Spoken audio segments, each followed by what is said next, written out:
dit que les jardins ont des secrets. Les secrets de l'histoire de France, les secrets de la douceur de vivre, des secrets qu'on se dit à l'oreille, les secrets des vieilles pierres, les secrets de la nature, les secrets de la culture.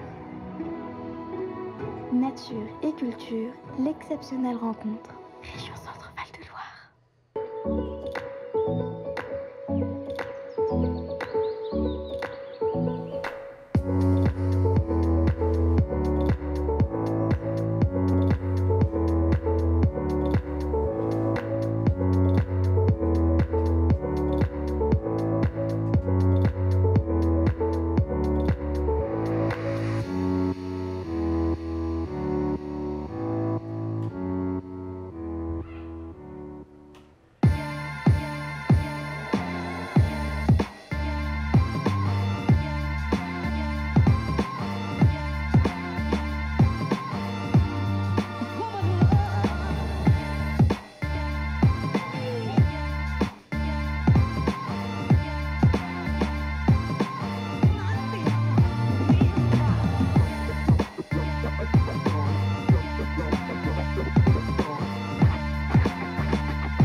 Salut à tous, de retour sur notre plateau du MAG avec le débat du jour qui va tourner ce soir autour de la politique fédérale. Vaste sujet et on a le plaisir d'accueillir ce soir Florent Chaillet qui est donc le président de la fédération depuis novembre 2016. Et on a opté pour un format, bonsoir Florent. Bonsoir. On a opté pour un format un petit peu différent plutôt que de débattre entre nous. On a dit qu'on allait vous donner la parole, donc on va se faire en fait l'écho de toutes les questions qu'on a reçues. Elles ont été nombreuses, très variées, dont beaucoup qui tournent autour du budget qui a été le sujet du dernier 100% BAD qui est paru ou qui devrait arriver dans vos boîtes aux lettres, le journal de la Fédération. Mais avant de poser toutes ces questions-là, j'aimerais qu'on fasse un bref retour sur une date qui a fait histoire dans l'histoire de la Fédération. 12 novembre 2016, Florent est élu à la surprise générale, en tout cas la mienne et beaucoup d'autres personnes. À la mienne aussi. Alors justement, avec 58% des voix. Alors avec le recul, qu'est-ce qui s'est passé ce soir-là ? Bah, c'est un petit peu... Alors, je suis un peu jugé parti, hein, donc ce qui s'est passé ce soir-là, bon... C'est vrai que j'étais pas vraiment candidat à me retrouver à la fonction que j'ai l'honneur d'occuper maintenant. En revanche, j'étais très impliqué pour le badminton, je le suis toujours, bien sûr. Président de Ligue. Voilà, j'étais président de Ligue depuis plus de 3 Olympiades. J'ai assisté à toutes les assemblées générales où il m'arrivait de temps en temps de prendre la parole. J'étais très impliqué et je venais de faire une Olympiade comme membre du conseil d'administration et j'avais très envie d'en faire une autre comme membre du conseil d'administration. Voilà. Alors, il se trouve que... sur des questions qui me tenaient particulièrement à cœur, mais qui n'étaient pas,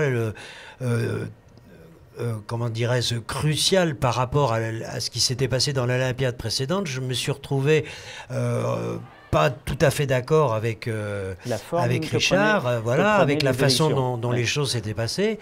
Et du coup, j'ai eu des difficultés à me retrouver sur une liste... Non, j'avais envie de pouvoir m'exprimer librement devant l'Assemblée générale et en fait, ma présence en novembre devant l'Assemblée générale, elle découlait du fait que je voulais avoir la liberté de prendre la parole comme je le souhaitais devant l'Assemblée générale. Pour le coup, je l'ai eu, mais pas de la façon dont je m'y attendais. Alors évidemment, le résultat est une conjonction de plusieurs facteurs. Je suis incapable de vous donner les importances respectives, mais je dirais qu'il y avait quand même des gens qui m'aimaient bien, je pense, qui me connaissaient et qui ont apprécié ce que j'ai dit. Je pense qu'il y avait un refus d'une certaine partie du programme de l'autre équipe. notamment probablement sur les problèmes de la licence, dont on va sûrement pouvoir parler, sur lequel je vais sûrement être mis en cause à mon tour. Et puis je pense qu'il y a aussi une volonté d'une partie de l'Assemblée d'envoyer un signal fort, peut-être au-delà même de ce que l'Assemblée pensait faire elle-même, quoi. Voilà, c'est une histoire un peu folle, un peu complexe qui nous est arrivée. Bon, voilà. Ce qui s'est passé, c'est que j'ai été élu, que l'instant de sidération passé, il fallait que la Fédé continue à bouger, que la grande majorité des membres de la liste qui devait constituer le futur bureau m'a dit qu'ils étaient d'accord pour continuer avec moi, puisque c'était le résultat d'une élection démocratique, et que du coup, je me suis senti... je ne me suis pas senti avoir le droit de renoncer à une responsabilité qui m'a été confiée de façon inattendue pour tout le monde, parce que je pense que l'Assemblée elle-même a été un peu surprise du résultat, quoi. Voilà. Et puis depuis, je fais de mon mieux. Alors comment les choses se sont mises en place avec une équipe déjà constituée, de l'expertise, des gens qui étaient là en poste depuis longtemps, beaucoup d'écoute aussi. Alors, alors ça s'est pas mis en place aussi facilement que ça, parce que la première saison sportive, en gros, étant donné que ma liste, c'était que des gens de mon club. Oui. Bon, et que des gens qui avaient accepté d'être sur une liste pour me faire plaisir, pour me rendre service, de me permettre de me présenter. Quelle responsabilité pour eux aussi. Alors, l'immense majorité d'entre eux n'étaient pas du tout, n'étaient pas du tout destinés à faire partie de façon, comment dirais-je, opérationnelle du conseil d'administration. Donc jusqu'à l'assemblée générale suivante, celle d'avril qui a suivi le mois de novembre, mais déjà pendant tous ces mois-là, le conseil d'administration a été réduit quand même à une expression relativement limitée en nombre, je dirais. Donc on a fait comme on a pu. Moi, je trouve qu'on a fait pas trop mal compte tenu des circonstances. On a organisé des états généraux. On a consulté du mieux qu'on pouvait les territoires. On en a fait une synthèse. On a remis à jour ce qui était le projet de la fédération. Ça nous a quand même occupé toute la première saison sportive. Voilà. Et bien maintenant, là, on arrive. La deuxième est déjà bien entamée. Et on est passé à la suite. Bon, finalement, ça c'est. Au début un peu compliqué, puis finalement pas si mal passé, avec des bonnes volontés un petit peu de tous bords aussi, des gens qui étaient sur l'autre liste et qui ont continué aussi tout à fait. D'ailleurs, les élections qui ont suivi en avril, après des membres de la liste j'arrive même pas à dire la liste adverse, parce que il n'y a pas d'opposition. Voilà, c'était pas des adversaires pour moi. Moi, je me considérais comme un complément de ce qui se faisait, un complément un petit peu à part, un petit peu... Qui gratte. Voilà, la plume qui chatouille, voilà, exactement, la plume qui chatouille. Voilà, mais moi, j'avais pas d'ennemis. Je n'ai aucun ennemi. D'ailleurs, je n'ai pas d'ennemis nulle part. Je veux dire, je suis extrêmement tolérant vis-à-vis des opinions opposées éventuellement aux miennes et tout. Je suis un adepte de la démocratie jusqu'au bout. Je défends mes idées jusqu'au bout, mais j'ai pas de problème à être minoritaire. D'accord. Ça m'arrive. Bon. Ça m'arrive. Et je le vis pas mal du tout. À condition d'avoir pu défendre mes idées jusqu'au bout. Avec des arguments. Oui, je suis quand même relativement têtu. Certains membres du bureau me le reprochent. Tolérant mais têtu. Mais ils me le reprochent amicalement. Bon. Enfin, j'espère. On va passer aux questions des internautes. Beaucoup de questions autour du budget, forcément, avec ce gros dossier. Et puis, c'est un petit peu l'argent, c'est un petit peu le nerf de la guerre. Et beaucoup de choses tournent autour de ça. La première question qu'on a, elle nous vient de Claire Villouin et qu'on va voir sur l'écran. Je m'appelle Claire Villouin, je suis licenciée au club de badminton de Rezé, en Loire-Atlantique. Et donc je profite de l'occasion qui m'est offerte par Badzine pour vous poser une question. Voilà, depuis plusieurs semaines, on entend des rumeurs sur les tournois, comme quoi la fédération envisagerait de mettre en place une taxe tournoi, donc qui demanderait à tous les clubs organisateurs de tournois de reverser, alors j'ai entendu, entre 1 et 3 euros par compétiteur inscrit à chaque tournoi. Donc je voulais savoir si c'était vrai, parce que ça m'interroge beaucoup.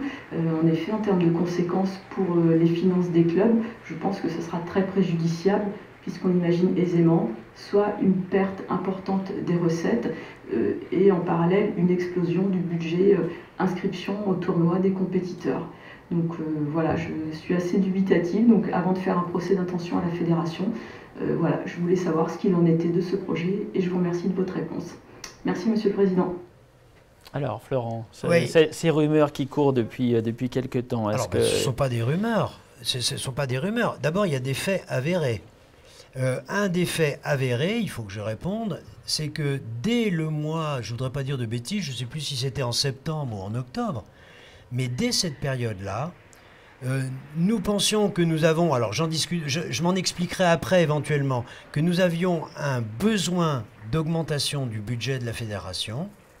Et dès cette période-là, j'avais indiqué qu'il me semblait à moi, et c'était le cas de beaucoup des membres du bureau, qu'il serait probablement préférable que l'effort porte sur les compétiteurs plutôt que sur les joueurs de l'ensemble de la fédération. Et bien entendu, je vais bien m'en expliquer. Donc, premièrement, ça n'est pas une rumeur, c'est quelque chose qui est factuel. Une vraie réflexion. Ouais. Mais, bien entendu, ça n'est pour le moment qu'une proposition du conseil d'administration de la Fédé. Il va y avoir une assemblée générale qui est souveraine. C'est elle qui va décider. J'espère qu'elle va décider dans le sens de ce que propose le conseil d'administration, mais c'est pas du tout... on vient de parler d'un épisode qui montre bien qu'il ne faut pas vendre la peau de l'ours Bon, il est possible que l'Assemblée générale dise non. Si l'Assemblée générale dit non, je ne vois pas très bien comment on pourrait l'obliger à changer d'avis. Bon, alors... Maintenant, on va parler plus sérieusement. J'ai oublié. C'est Claire Villon. C'est Claire, voilà. Claire, je dois vous répondre parce que dans ce que vous dites, en revanche, il y a des choses qui sont complètement fausses. Premièrement, si nous demandons, et si l'Assemblée générale nous suit, une contribution des compétiteurs, c'est une contribution des compétiteurs, pas des clubs. Il faut bien faire la différence. Ce que nous souhaitons, c'est que lorsque un compétiteur s'inscrit à un tournoi et qu'il paye son inscription pour le tournoi, il est en plus, une petite fraction par rapport au montant total de ce qu'il aura à payer qui aille directement à la Fédé. Donc cette partie-là n'a rien à voir avec les finances du club. Donc ce serait en plus aujourd'hui un tournoi qui coûte 15 €. Le tournoi qui actuellement coûte 12 € en coûtera, alors selon les versions, parce que ça encore il faudra que je m'en explique après, en coûterait, mettons, 2 de plus, par exemple. Voilà. Bon. Et ces 2 € n'auraient rien à voir avec les finances du tournoi lui-même. Ce serait une contribution demandée aux compétiteurs pour participer. Alors là, je m'expliquerai en quoi il se serait utile qu'ils participent, mais pour participer aux besoins supplémentaires de financement de la fédération. D'accord. Voilà. Alors, je voudrais faire une analogie, je vais faire un petit rappel. Rapide, il va falloir me couper la parole. Mais je suis très bavard. C'est bien, puis c'est important, et c'est revenu tellement de fois que voilà. ça je voudrais faire un petit rappel. Nous avions autrefois, à l'époque, je n'étais pas du tout aux manettes ni quoi que ce soit, mais c'est quelque chose que j'avais approuvé. Nous avions autrefois prévu que le montant de la licence pour les jeunes serait inférieur au montant de la licence pour les adultes, ce qui est toujours le cas. Je parle de la licence fédérale. Et qu'est-ce que nous avions prévu à la fédération à l'époque?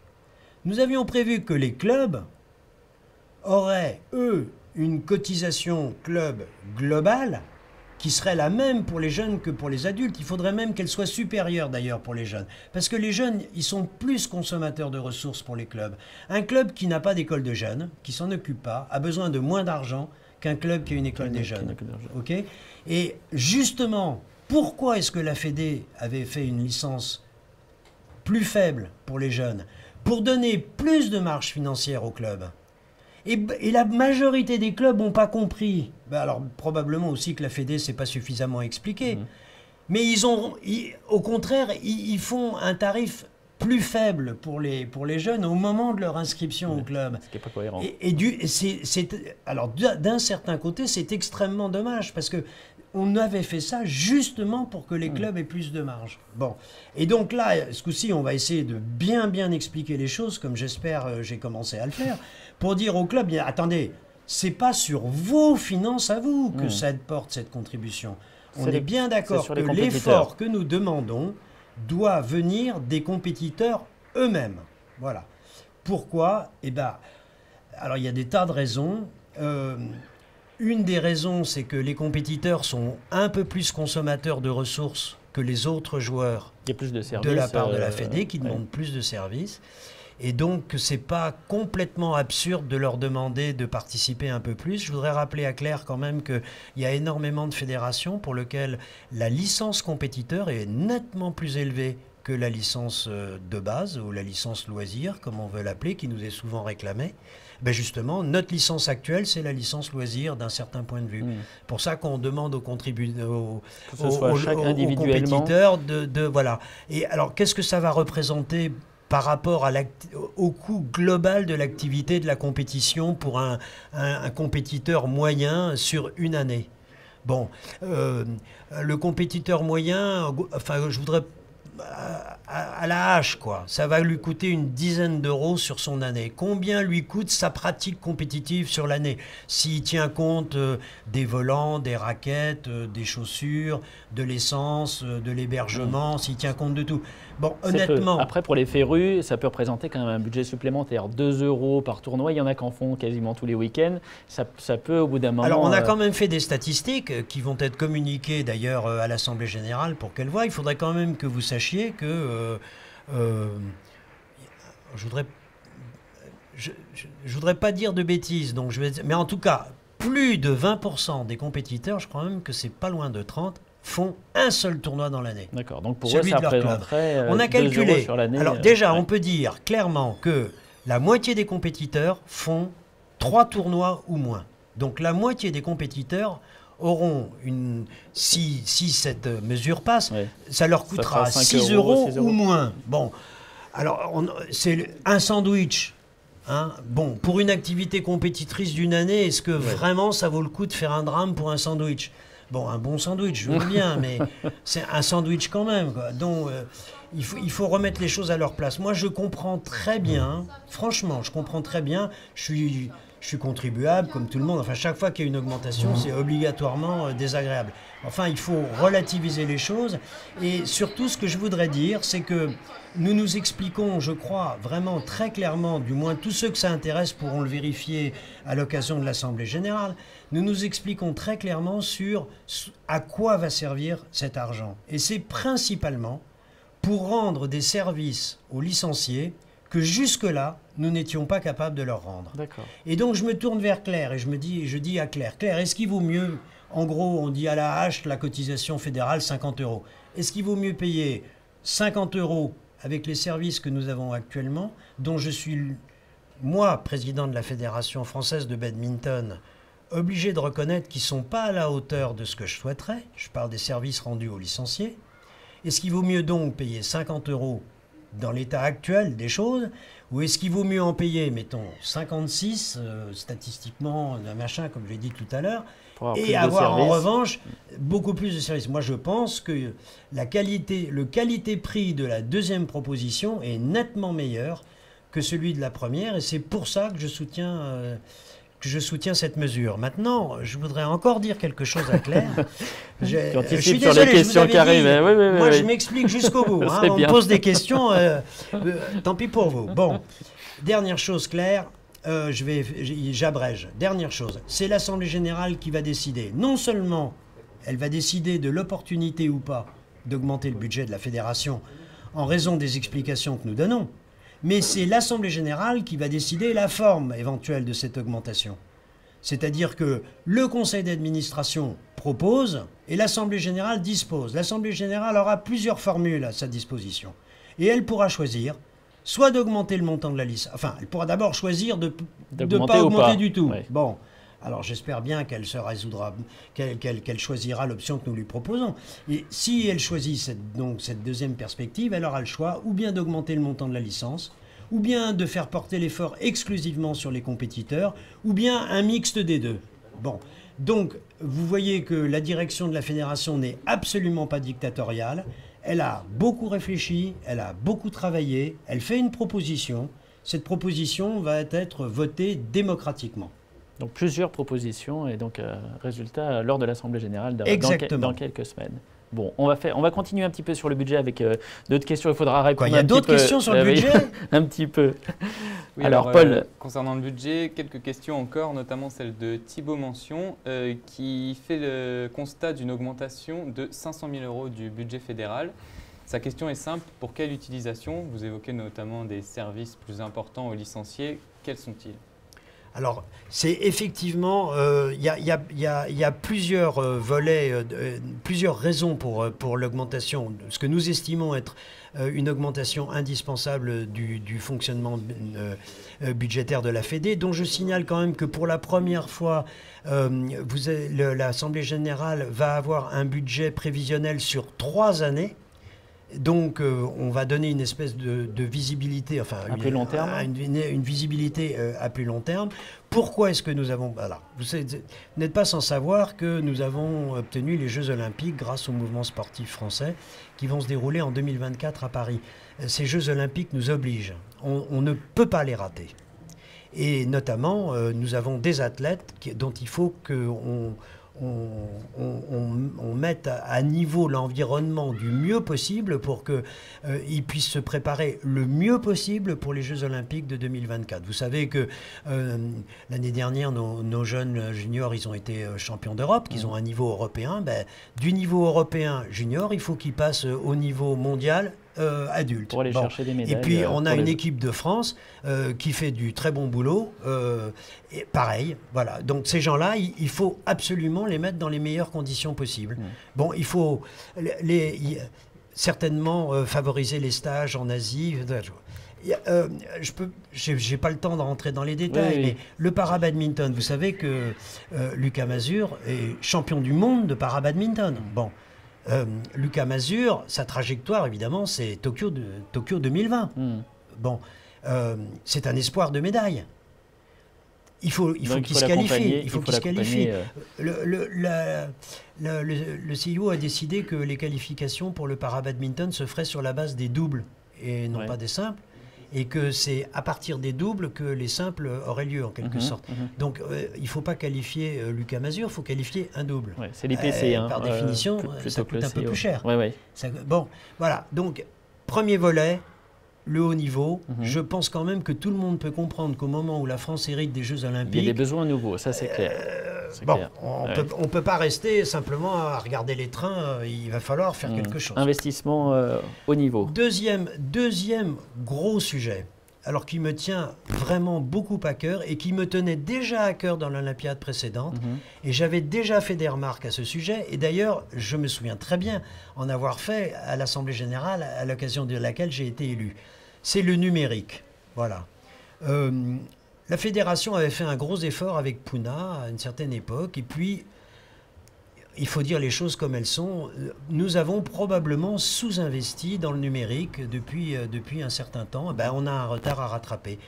C'est pas normal, enfin de mon point de vue, c'est pas normal que la Fédération française de badminton ne puisse pas fonctionner comme fonctionne le monde donc avec plus d'informatisation, voilà. Il faut que les licenciés avec leur téléphone ils puissent éventuellement justement se licencier, s'inscrire à un tournoi, payer leur inscription à un tournoi. C'était l'une des questions qui arrive sur est-ce qu'on va avoir un jour un site où on peut s'inscrire à des tournois, payer sa licence. Oui. Bon voilà.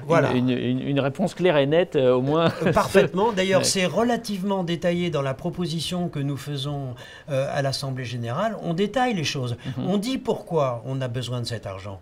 Par exemple, je suis personnellement très choqué du fait que la Fédération française ne puisse pas offrir à ses organisateurs de compétition et à ses compétiteurs gratuitement un logiciel qui leur permette de gérer leur activité compétitrice. Par exemple, c'est quelque chose qui me choque. Bon, nous ne savons pas exactement quelle est la formule que nous allons retenir pour pouvoir offrir ce logiciel. Mais il y en aura une. Mais il y en aura une, voilà. Et on sait à peu près combien ça va nous coûter, quelle que soit la formule. Et ces développements sont des développements coûteux.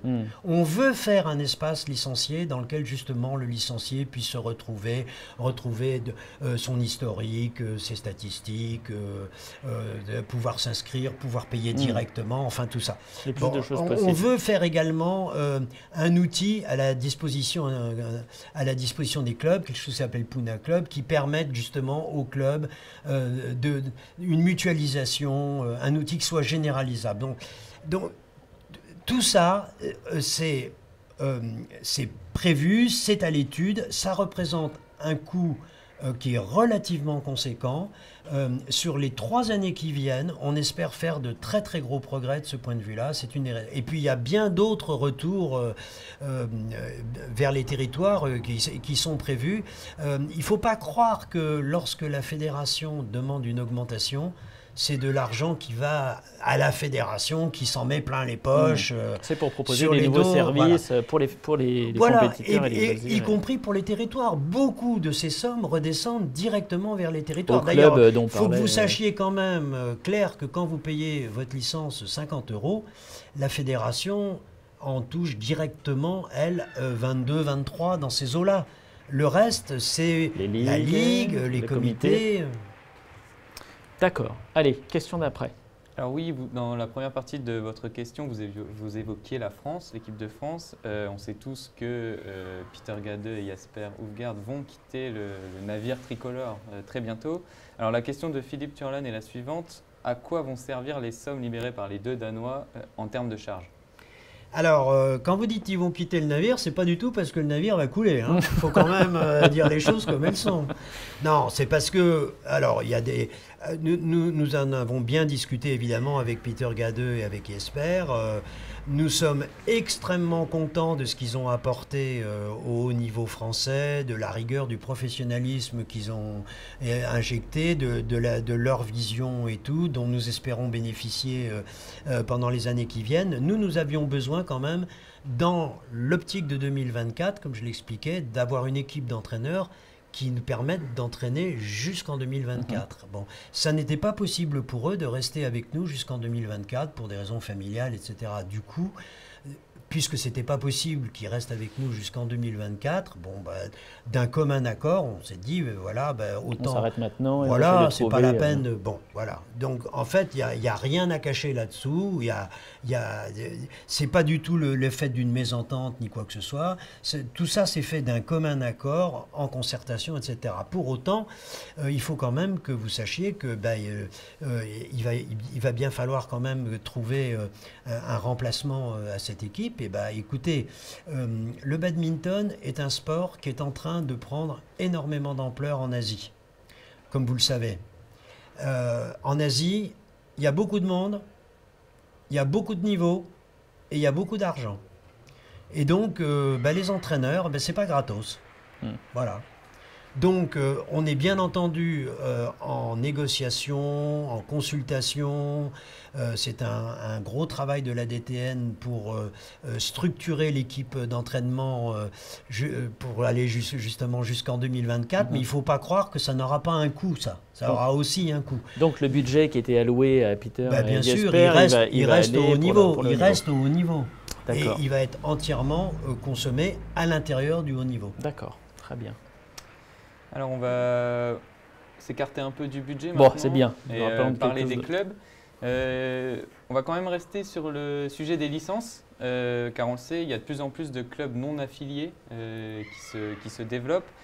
Alors, quelle est la solution ? Est-ce qu'il faut obliger tout le monde à se licencier à la Fédé ou créer une licence loisir au risque de perdre une manne financière plus ou moins importante ? Alors, je viens d'expliquer que la licence loisir, nous l'avions déjà. Voilà, c'est la licence actuelle. Bon, elle n'était pas appelée comme ça. Elle ne s'appelait pas comme ça, mais en fait, c'est comme ça. Donc, si vraiment on devait faire quelque chose d'autre que ce que nous proposons à l'Assemblée générale, ce serait de créer une vraie licence compétition Et ça n'a pas été notre choix parce qu'on s'est dit justement que, étant donné que un des arguments que nous avions, c'était de dire que les compétiteurs consommaient un peu plus de ressources que les autres et que donc c'était normal en allant un peu jusqu'au bout du raisonnement, on dit bah ouais, mais plus un compétiteur compète et plus il consomme en quelque sorte, quoi. Et donc on trouvait que c'était un peu plus équitable de faire en sorte que les compétiteurs participent en fonction de leur activité, et des en quelque sorte, plutôt que de faire un forfait. Bon, imaginez par exemple qu'on ait dit, bon, bah tiens, on va faire une licence compétition qui coûte 6 € de plus. Bah, celui qui fait qu'un seul tournoi, et ça lui coûte d'un seul coup 6 € de plus, ou 10 €, enfin, je sais pas, on aurait pu dire. Hein, donc voilà. c'est pas juste par rapport à celui donc, c'est pour ces raisons-là. Mais encore une fois, c'est l'Assemblée générale qui décidera. Le conseil d'administration a beaucoup réfléchi à la question. Nous avons beaucoup travaillé. On arrive avec des propositions, l'Assemblée générale souveraine décidera. Alors, qu'est-ce qu'il en est du problème des clubs non affiliés, des fédérations affinitaires et tout? Alors, il se trouve que c'est un des sujets que j'ai pris à bras-le-corps juste après l'été dernier, en fait. Avant même que nous commencions à réfléchir des licences. Voilà. C'est un sujet qui me préoccupait beaucoup. D'abord parce que je suis resté sous l'aspect du vieillard sympathique là, que vous avez à l'écran. Je suis resté assez jeune de cœur et je suis très sensible à l'injustice. Et il y a un truc, moi, qui me gêne beaucoup depuis longtemps, c'est le fait de voir des clubs qui jouent le jeu, qui licencient tout le monde, qui font les trucs recta et tout, qui sont nickel chrome. Et puis de voir qu'il y a des clubs dont on sait très bien qu'ils sont un petit peu moins rigoureux que ça et pour lesquels il ne se passe rien en fait. Et ben, moi j'ai souhaité que non, on sorte de cette situation. Je voudrais que les choses soient claires et justes et équitables. Et bon, il y a des clubs fédérés. Les clubs fédérés doivent appliquer la règle fédérale. La règle est dure, mais c'est la règle, il faut l'appliquer. Avec sanctions, avec des sanctions potentielles, si jamais c'est pas fait? Ah ben oui.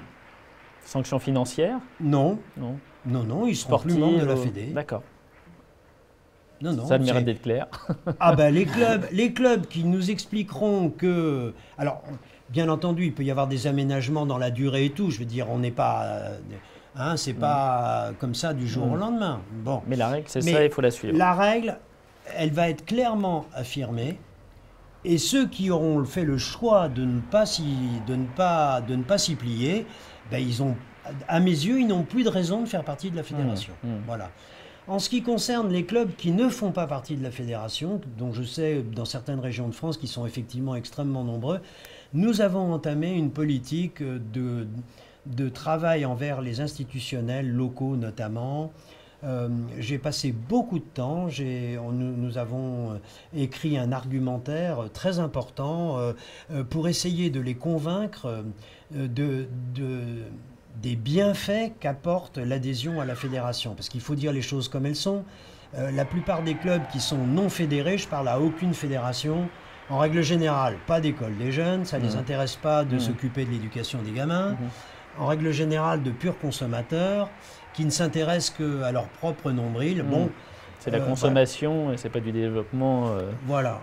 Moi, donc, l'emploi, la création d'emplois, par exemple, c'est rare. Il y a très rarement de l'emploi dans les clubs non affiliés. Donc, nous faisons valoir tous ces avantages-là et nous menons une politique aussi extensive que possible. Moi, je passe énormément de temps à essayer de convaincre tous les institutionnels. Alors bon, je peux vous garantir que les députés, enfin les maires, les gens comme ça, ils pourraient tous vous dire que vraiment je leur casse les pieds avec mes histoires.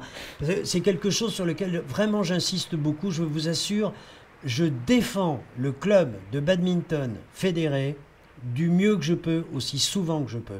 Parce que je considère que c'est vraiment quelque chose de très important. Et de temps en temps, j'entends des réflexions, comme j'en ai entendu une, par exemple, dans l'enceinte du CNOSF, de la part de quelqu'un d'une fédération affinitaire qui me disait « Ouais, je ne suis pas certaine que... » Parce que c'était une femme en l'occurrence, mais ça n'a rien à voir. « Je ne suis pas certaine que ce soit... profitable. Que ce soit, par exemple, le rôle des joueurs loisirs de financer le haut niveau, par exemple. » Voilà. Eh bien oui, madame. Et vous pensez peut-être aussi que c'est pas le rôle des gens qui n'ont pas d'enfants de financer l'éducation nationale ou des gens qui sont bien portants de financer les hôpitaux. Voilà, c'est comme ça que je vois les choses. Il faut mettre du collégial et du collectif. Voilà. C'est bien que les gens bien portants financent les hôpitaux pour ceux qui, malheureusement pour eux, en ont besoin. Eh bien, c'est bien que les joueurs loisirs financent le haut niveau. C'est bien que les joueurs loisirs financent les écoles des jeunes. C'est bien que les joueurs loisirs financent le sport santé, financent les dispositifs pour les handicapés. C'est bien que nous participions tous à ça. Bon, très bien. Alors je crois qu'on va passer à une question on va passer à une question à sur les jeunes avec Philippe Reinert. Monsieur le Président de la Fédération française de badminton, voilà, je suis entraîneur dans une école labellisée et nous emmenons très souvent des enfants à l'étranger pour qu'ils puissent se confronter aux meilleurs jeunes. La question qui revient très souvent, c'est pourquoi les points ne comptent pas pour nos jeunes à ce niveau. Si on prend le décret de la fédération, on nous annonce qu'il est préférable de se mesurer par rapport aux jeunes pour évaluer son potentiel. Mais je pense que l'un n'empêche pas l'autre. Mais ça a des incidences un peu directes sur nos jeunes, notamment sur le classement, où ça ne reflète pas forcément la réalité. Ça pose un problème aussi sur le championnat de France de badminton, qui est un peu faussé. Et surtout, ça amène à une désertification de nos jeunes sur les grandes compétitions, comme les TNJ, les tiges. Les jeunes préfèrent aller sur les tournois adultes. Donc, je pense que là, on a atteint plutôt un effet contraire à ce qu'on le recherchait. Voilà, moi je ne suis pas un adepte forcément des points, mais tout le système français est basé là-dessus. Donc, voilà, je vous pose la question. Merci beaucoup.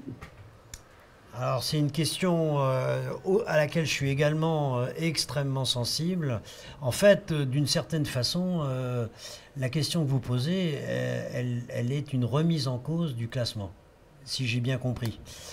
Parce que vous dites, finalement, c'est les effets des résultats du classement qui font que ces jeunes, au lieu de participer aux tournois auxquels moi je pense, enfin je parle de vous là, hein, auxquels vous pensez qu'ils devraient participer, ils préfèrent participer à d'autres tournois qui leur rapportent plus de points.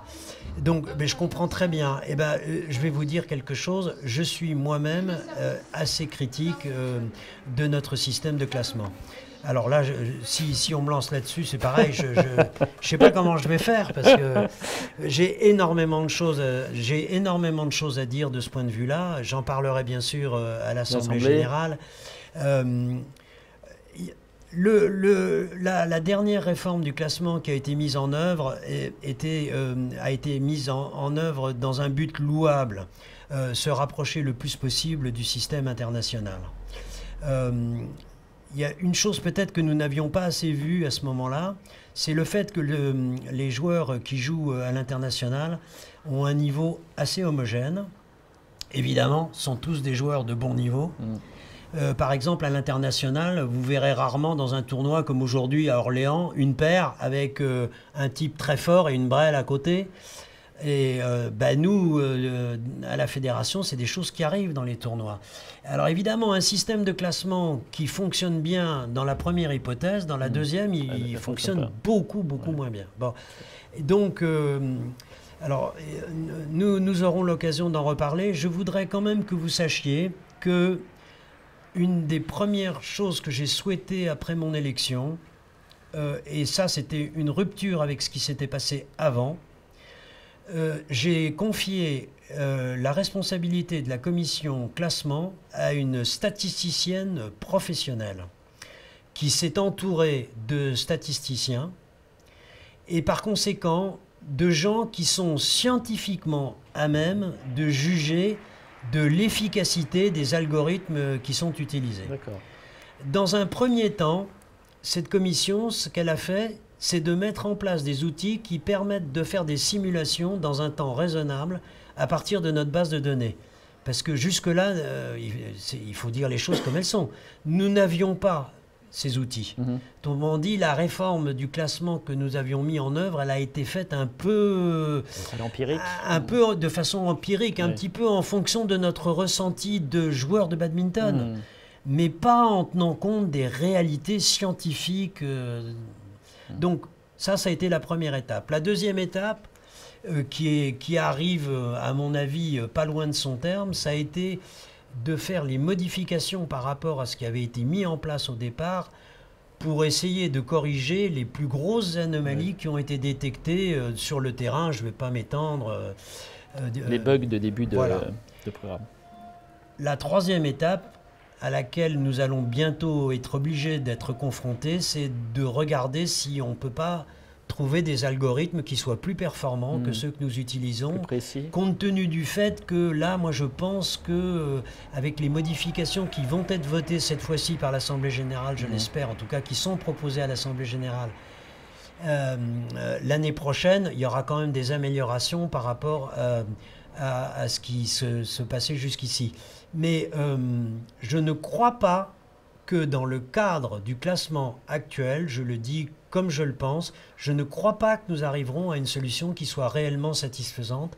Je pense que nous serons obligés d'en repasser par une autre réforme de classement. Et si cette autre réforme du classement, il doit y avoir, alors je tiens énormément à ce qu'elle ait été validée par des scientifiques dont c'est le métier.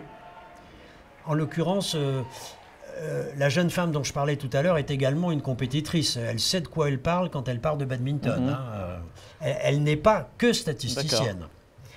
Et donc je tiens essentiellement à ce que ce soit validé et à ce que des comparaisons de résultats aient pu être testés via l'informatique longuement avant pour qu'on sache où on va. Même s'il n'y a pas de système idéal, de toute façon, il y a toujours des gens qui seront lésés par un système ou par un autre. Mais se rapprocher le plus possible. Il n'y a pas de système idéal, mais ce n'est pas une raison pour en prendre un qui ne l'est pas. Oui, c'est sûr. Ok, Paul, question suivante. Alors oui, on va poursuivre avec une question de Joris Messé. Il fait le constat que les comités ont des compétences, des ressources et des budgets qui diffèrent. Alors sa question est la suivante. À quand une adaptation des projets en fonction des caractéristiques du niveau de développement des comités? Mais c'est déjà le cas. C'est déjà le cas. Il y a une politique fédérale. Et évidemment, les organes déconcentrés de la fédération sont en charge d'appliquer la politique fédérale. Mais la politique fédérale, évidemment, la fédération comprend très très bien qu'elles doivent être modulées en fonction des caractéristiques. C'est pas du tout la même chose un comité, je sais pas, je dis au hasard, parce que c'est celui de mon ancienne ligue, la Haute-Garonne, ils sont 4500. Non, mais c'est vrai. Je vais en prendre un autre dans mon ancienne ligue, l'Aude, non, mais la Lozère, ils sont 250. Et c'est évident qu'ils n'ont pas les mêmes problématiques. C'est évident. Ni les mêmes moyens. Voilà, c'est évident. Mais ils ont la même source, la promotion du badminton, le développement du badminton, le plaisir de jouer au badminton, l'accueil des jeunes, la volonté de faire du badminton pour tous, de faire du badminton de haut niveau. Voilà, ça ce sont des caractéristiques qui sont absolument communes, partout. Mais maintenant, avec évidemment, quel que soit... Voilà, et ça dépend évidemment. Voilà. D'ailleurs, avec les ligues, nous avons un dialogue de gestion. Le dialogue de gestion, comme son nom l'indique, c'est un dialogue. C'est pas un diktat de gestion, c'est un dialogue de gestion. Et les ligues elles-mêmes, souvent, elles ont des dialogues de gestion avec les comités. C'est pareil, c'est pas des diktats de gestion. Nous ne sommes absolument pas sourds. On consulte très régulièrement le conseil des présidents de ligue. On leur demande très régulièrement des retours. On les informe du mieux qu'on peut, le plus en amont possible, de ce que nous souhaitons faire et on leur demande leur avis. Lorsque je disais tout à l'heure que c'était en septembre ou en octobre que nous avions diffusé le fait que nous avions l'intention de probablement demander une contribution des compétiteurs, c'est quelque chose que j'ai écrit d'abord au président de ligue. les premiers concernés. Ça a été, dans l'ordre, nous consultons d'abord les présidents de ligue qui eux-mêmes consultent. Sur les mesures que le conseil d'administration va proposer à l'Assemblée générale, nous avons d'abord consulté les présidents de ligue en leur demandant de consulter leur territoire. Et nous avons eu des retours, je ne vous cache pas, des retours qui sont divers. Les ligues ne sont pas toutes d'accord entre elles. Ce sont des questions qui sont compliquées et qui ne sont pas faciles à trancher. Mais bien sûr, bien sûr qu'il faut tenir compte des disparités géographiques, bien entendu. Mais je suis très surpris que vous me posiez la question comme si on ne le faisait pas. Parce que... peut-être que c'est ressenti dans certains comités où il y a aussi des problèmes de communication au sein même de comités. Enfin voilà, c'était une question. Oui, bien sûr, mais c'est une question qui m'a pris un peu au dépourvu.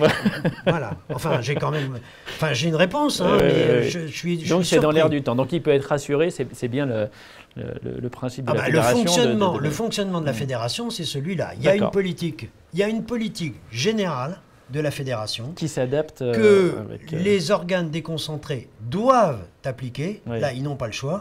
Ils ne peuvent pas appliquer une politique contraire à la politique fédérale. Mais avec leurs moyens. Mais évidemment, c'est une politique qui est adaptée. Encore une fois, lorsque j'étais président de la Ligue du Languedoc-Roussillon, avant la fusion, nous soutenions la Lozère plus comparativement que les autres comités, parce que évidemment la Lozère, avec 250 licenciés, n'avait pas du tout les mêmes problèmes que l'Hérault ou le Gard, qui étaient à bien plus de 1000 à l'époque.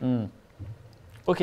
Bon, alors on va changer de thème avec un sujet qui est revenu aussi à plusieurs reprises dans les différents commentaires. C'est le sujet de la médiatisation du badminton. Alors pourquoi la France, question de Johan Deloyer, pourquoi la France est en retard, d'après vous, sur le niveau de la médiatisation du badminton en Europe et dans le monde? Alors, tout dépend de ce que vous appelez en retard. Nous sommes à Orléans. Orléans va être diffusé en Asie. Orléans va être probablement, même sûrement, je ne voudrais pas dire de bêtises, on me tapera sur les doigts si je dis une bêtise, mais je suis certain de ne pas me tromper. Orléans sera plus regardé en Asie qu'en Europe. Donc ça, c'est de la bonne médiatisation. Mais c'est vrai que dans les journaux, les quotidiens, etc., on parle quand même peu de badminton. Eh bien oui. Alors on est bien d'accord que nous avons un problème. La Fédération française de badminton a un problème.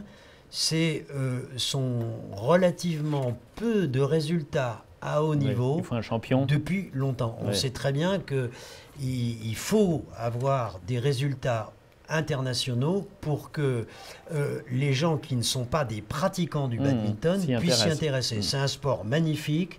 Sur le plan esthétique, c'est absolument superbe. J'ai l'absolue conviction que des gens qui ne pratiquent pas le badminton pourraient s'y intéresser et pourraient le regarder et ils prendraient beaucoup de plaisir. Pour ça, il faudrait qu'il y ait une demande. S'il y avait une demande, il y aurait une offre. Pour qu'il y ait une demande, il faut aussi qu'on ait des résultats. Alors, on y travaille, encore une fois, comme je le disais. Champion d'Europe par équipe chez les juniors, médaille d'or en simple, médaille d'argent en simple, médaille d'or en double. Bon, la situation, à mes yeux, ne peut que s'améliorer. Elle va s'améliorer. Mais ça passe par un champion. Ça passe par un leader, quoi. Ça passe, effectivement. Maintenant, les internationaux de France de badminton, on commence quand même à avoir de la visibilité. Vous dites qu'il n'y a pas de progrès de ce point de vue-là. Là, je ne suis pas d'accord. Je suis pas d'accord avec l'expression « il n'y a pas de progrès ». Il y a manifestement des progrès.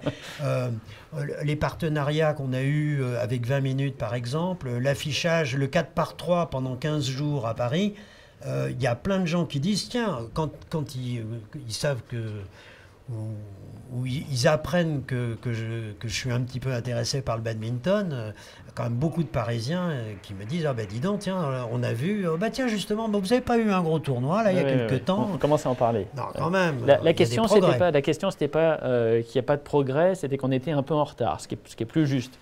Par rapport à d'autres sports. C'est vrai, oui. C'est vrai que c'était surtout en retard. En retard par rapport à quoi? Par rapport à l'Asie? Oui, ça c'est sûr. On est en retard aussi, effectivement, du point de vue des résultats, ceci expliquant cela. Les résultats venant, je pense que ça ira mieux, mais on a quand même, on y travaille beaucoup. Bon. Alors on va et comme je disais, donc on fait des progrès. Donc, il y a du retard, mais des progrès. Voilà, il y a du retard, mais des progrès. Alors une dernière question, peut-être un peu plus décalée, mais qui conserve tout de même son importance. Question de Yann Gendrose. Le BAD est-il un sport de plage? Et les volants en plastique seront-ils reconnus à leur juste valeur et utilisés un jour en compétition? Alors plus généralement, c'est un peu le sport qui va changer aussi de sa formule actuelle. Est-ce que c'est quelque chose sur lequel la fédération travaille? Offrir du street badminton, du beach badminton, est-ce que c'est quelque chose sur lequel vous travaillez, qui peut être envisageable? Tout à fait. Le beach badminton est en expérimentation et on a un terrain en indoor d'ailleurs, dans une salle. Donc bien sûr que ça va être testé. Alors, il y a des problèmes qui sont intrinsèques. La sensibilité du volant au vent fait quand même que c'est un petit peu compliqué. Donc on prévoit d'essayer d'installer des cours en extérieur, mais avec des haies par vent, ou du moins des haies qui brisent le plus possible. Voilà. C'est un jeu de plage. Au début, on a souffert longtemps de cette image-là, ce qui montre bien quand même que ça peut aussi se pratiquer à l'extérieur. Mais c'est vrai que si on veut vraiment pratiquer à partir d'un certain niveau, en extérieur, ça devient difficile. Bon, voilà. La question est un petit peu bizarre aussi en ce qui concerne les volants en plastique non homologués en compétition. C'est parfaitement faux. Il y a des compétitions pour lesquelles... Pour les non classés, mais qui sont...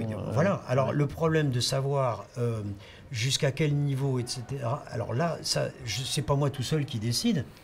Mais en revanche, vous pouvez faire confiance au président de la fédération pour impulser des réflexions sur ce sujet. Alors, vous me demandez mon avis, moi je vais vous donner mon avis personnel. Bon, je pense que les vols en plumes, pour l'instant inimitables, du moins pas encore imités dans leur trajectoire et la satisfaction qu'on a de les employer, je pense qu'ils vont devenir de plus en plus onéreux parce que... c'est une industrie qui n'est pas totalement mécanisable, de beaucoup s'en faut. Et heureusement, le niveau de vie des gens qui jusqu'ici fabriquaient les volants pour 3 francs 6 sous augmente. Eh ben, tant mieux pour eux. Ça a un inconvénient pour nous, c'est que ça renchérit le prix des volants en plumes. Je ne suis pas certain qu'en France, notre consommation de volants en plumes soit raisonnable par rapport à notre consommation de volants plastiques. Par exemple, moi j'ai revendiqué hautement le fait d'être un joueur médiocre. Ça fait des années que j'adore le badminton, je joue comme un fou. J'adore ça, je continue à... un peu moins maintenant parce que j'ai quelques obligations, mais je continue à apprécier énormément. Très franchement, à mon niveau de jeu, je trouve que la plume est plus agréable. Est-ce que c'est un drame si je dois jouer en plastique? La réponse est non. Voilà. Alors je pense qu'à haut niveau, c'est pas envisageable encore pour l'instant de pouvoir jouer en plastique. Mais c'est vrai qu'il y a des tas de niveaux dans lesquels ça devrait probablement être plus répandu. Et puis ça permettrait plus facilement à nos licenciés d'éventuellement payer la petite augmentation qu'on risque de leur demander. Parce que comparé justement au prix du volant, c'est pas grand-chose qu'on demande sur une année. Voilà. Mais encore une fois, ça c'est pas moi qui décide. Je pense que je vais faire un retour là-dessus. Je pense que le règlement de nos compétitions, d'une façon générale, d'abord on a un truc qui s'appelle règlement général des compétitions. Et le fait qu'il soit général, c'est probablement c'est un terme qui me gêne un peu justement. Il faudrait l'adapter en fonction Moi, je souhaiterais qu'on reprenne un peu les choses et qu'on hiérarchise le règlement de telle sorte que les contraintes évidemment soient pas les mêmes pour un tournoi dans une petite ville de province et puis un championnat. Voilà. Donc bien sûr, le problème des volants fait partie de il faut reconsidérer les règlements et nous allons le faire. Je voudrais pas vendre la peau de l'ours trop tôt, mais je pense que la prochaine saison sportive va être l'occasion de réflexions très approfondies sur ces questions-là. Bon, on en saura un petit peu plus pendant l'Assemblée générale où tu auras des propositions aussi qui vont dans ce sens. Tout à fait. Je pense qu'à l'Assemblée générale, il y aura des propositions qui vont aller dans ce sens-là. Je pense surtout qu'il va y avoir un gros travail qui va démarrer après l'Assemblée générale.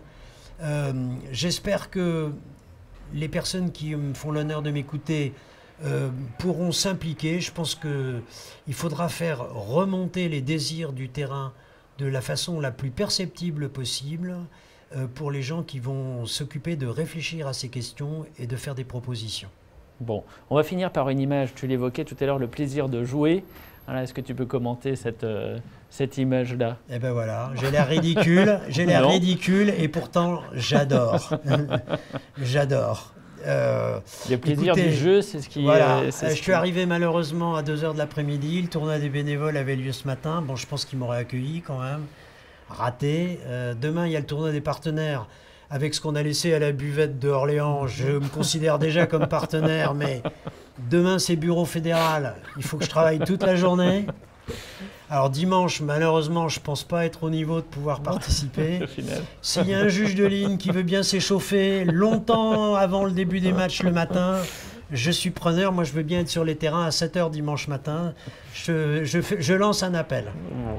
L'appel est entendu. En tout cas, un grand merci, Florent, d'avoir été parmi nous et d'avoir répondu avec beaucoup de sincérité aux questions de nos sincérité, il n'y a pas de souci. J'espère qu'avec avec opportunité, sincère, il n'y a pas de problème. Bon, j'espère que je n'ai pas dit trop de bêtises. Non, ça a été très instructif et je suis sûr que les internautes qui vous ont posé des questions auront été sensibles à cette sincérité-là.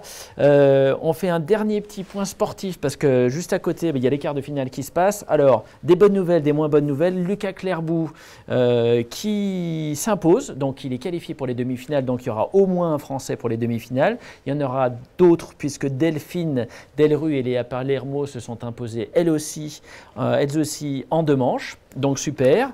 Un président heureux à côté de moi. Pour Lucas, je le savais déjà. Ouais, pour Léa, Delphine et Léa, je ne le savais pas encore. Par contre, Ronan et Audrey ont perdu en 2-7. Ils ont été éliminés. Voilà. Et Lucas Corvet a remporté le premier set face à la tête de série 1, Samir Verma. Ah bien. Bon, et il mène 11-10, alors on va te libérer pour aller voir ça. Mais voilà. Ça tombe bien que ça s'arrête parce qu'il faut qu'on y aille. Bon, un grand merci à tous de nous avoir suivis. Vous pouvez voir les replays des autres débats sur orléansinternational.fr et nous on se retrouve demain pour le dernier débat de la semaine et ce soir à peu près aux alentours de 22h pour faire un point sportif. On vous dira tout sur ce qui s'est passé aujourd'hui sur les cours. Un grand merci Florent d'être venu parmi nous. C'est moi qui vous remercie de m'avoir invité. C'est sympa. Et puis, je suis très content d'être venu. Bon, super. Et puis, nous, on va vite aller voir ce qui se passe du côté des cours. Salut, à demain.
Val-de-Loire, on dit que les jardins ont des secrets. Les secrets de l'histoire de France, les secrets de la douceur de vivre, des secrets qu'on se dit à l'oreille, les secrets des vieilles pierres, les secrets de la nature, les secrets de la culture. Nature et culture, l'exceptionnelle rencontre. Région Centre.